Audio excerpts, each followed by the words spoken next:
Jacqui Lambie has hit pay dirt. Remember when Jacqui Lambie was umming and ahhing about whether or not she would support the government's tax agenda, the tax cuts, and then she said that she would if the government would give her some assistance on housing. Well, the Tasmanian Mercury tells us that $150 million in housing debt is to be waived. The historic housing debt will be fully waived by the federal government, delivering $19 million a year for homeless services. And this is Michael Sukkar's office, who has confirmed to Tasmania's Mercury that he'll visit Launceston on Sunday to announce the housing debt has been waived, wiping off the, well, almost $150 million debt that currently costs Tasmania $19 million a year in interest payments as a direct result of the front page of the Mercury. The Mercury's been campaigning over this. Jacqui Lambie really pushed this issue with the federal government. What do you think? Well, I don't think I'm alone when I say that Jacqui Lambie is not generally known as having a lot of political nous. She's, in fact, that's putting it mildly, but she's certainly got it right this time. And you know what? Points to her. It's how they play the game, and she played the game very well. And as I said, it's not her usual playbook. Maybe she's got better. Well. Maybe she's got better at the game. Terry, what did you make of the front page of the Mercury?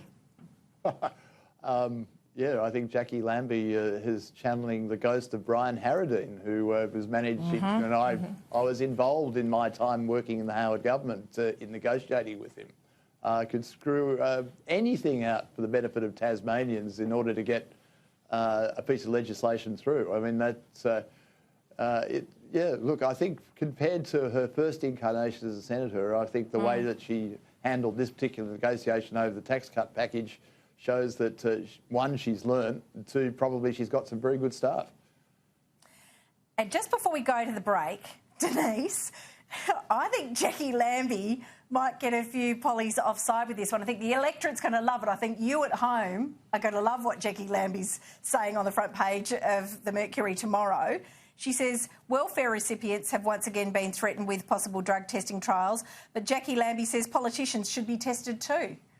The Morrison government has resurrected plans to test 5,000 New Start and Youth Allowance recipients for drugs, but the plan would need Senator Lambie's vote. There's more detail in the paper tomorrow. It looks like, according to this front page, that she's saying, OK, test the pollies as well. Denise? Well, I know, I think it was Scott Morrison's already come out and said, yep, happy to be tested. To me, a large waste of money. But, and there's a lot of people already who work in the mining sectors. I know if you work for one of the big mining companies here, it doesn't matter if you're not on site, you're in Perth, you're a receptionist, whatever, you're all subject to random drug testing. I don't know, maybe it's something for all workplaces, but I don't think the actual drug testing welfare recipients is a positive move. You don't? I think it'll be a very costly exercise, and I would think the money is better spent on rehab services and services to help those people. So just a bit of window dressing, maybe? Yeah.